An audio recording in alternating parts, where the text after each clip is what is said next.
കോട്ടയത്തെ police station quarters അപകട ഭീഷണിയിലാണ്. 60 വർഷത്തിലധികം പഴക്കമുണ്ട് ഈ ക്വാർട്ടേഴ്സിന്.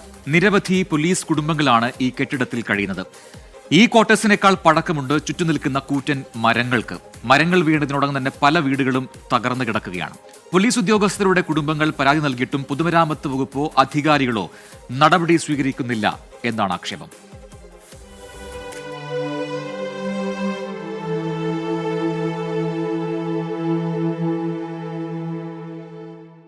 ജനങ്ങളുടെ ജീവനും സ്വത്തിനും സംരക്ഷണമേകുന്ന പോലീസ് ഉദ്യോഗസ്ഥർ, അവരുടെ കുടുംബങ്ങളെ ആര് സംരക്ഷിക്കും?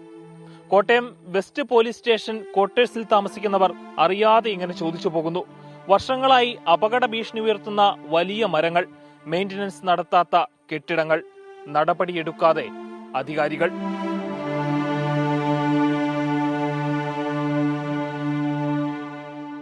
അറുപത് വർഷത്തിലേറെ പഴക്കമുള്ള ക്വാർട്ടേഴ്സാണ്.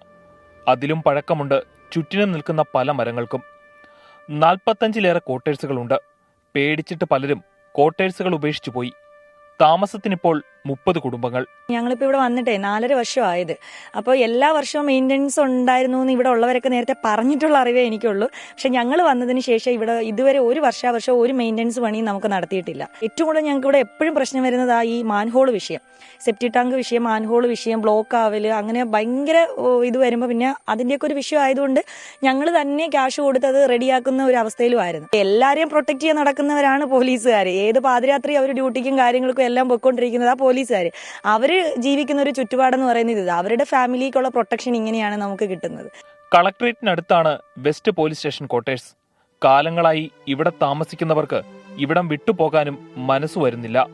കാറ്റത്ത് മരങ്ങൾ കടപുഴകുന്നതും വീടുകൾ തകരുന്നതും ഇവർക്കിപ്പോൾ പതിവ് കാഴ്ചയാണ്. ബുധനാഴ്ച അന്ന് 2:30-ക്കാണ് ഈ മരം വീഴുന്നത്. ഞാനും കുട്ടിയും മാത്രമേ ഉള്ളൂ വീട്ടില്. അവനെ അത്ഭുതകരമായിട്ട് അതിൽ നിന്ന് രക്ഷപ്പെട്ടത്. കുറച്ചുകൂടെ മാറിയിരുന്നെങ്കിൽ ഞങ്ങളുടെ എല്ലാം ജീവൻ അപകടത്തിലായേനെ.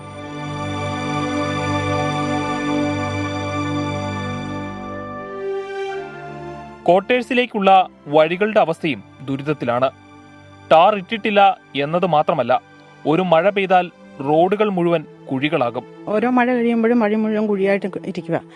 അതിലൂടെ പോകുന്ന ബൈക്കുകാരുടെയും അതുപോലെ തന്നെ പിള്ളേർ സൈക്കിളെ പോകുമ്പോഴും എല്ലാം പല പ്രാവശ്യം ഇവിടെ മറിഞ്ഞു വീഴുന്നു. അവിടെ കൗൺസിലറീസ് എന്ന് പറയുമ്പോഴത്തേനും അവർ പറയുന്നത് അവർക്ക് ഇതിൻ്റെ അകത്ത് ഉത്തരവാദിത്തമില്ല, അത് നിങ്ങൾ SP-ക്ക് നേരിട്ട് കൊടുക്കേണ്ടതാണ്.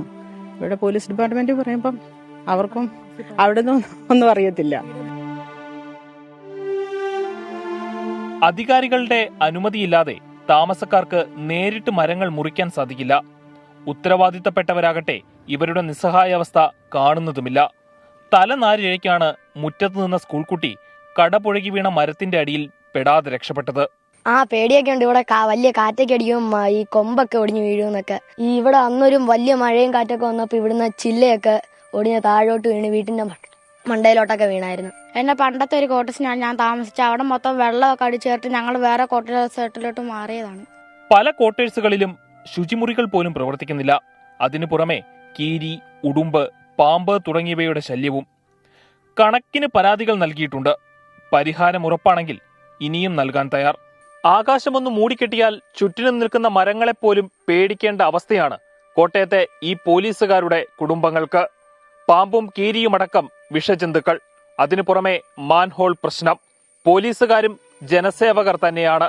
അവരുടെ കുടുംബങ്ങളെ സംരക്ഷിക്കേണ്ടത് ഈ വ്യവസ്ഥിതിയുടെ ഒന്നാകെ ഉത്തരവാദിത്വവും. ക്യാമറാമാൻ അരുൺ നീണ്ടൂരിനും ബിബിനുമൊപ്പം അമൽ സുരേന്ദ്രൻ, 24 കോട്ടയം. പൊതുജനം കഴുതയല്ല.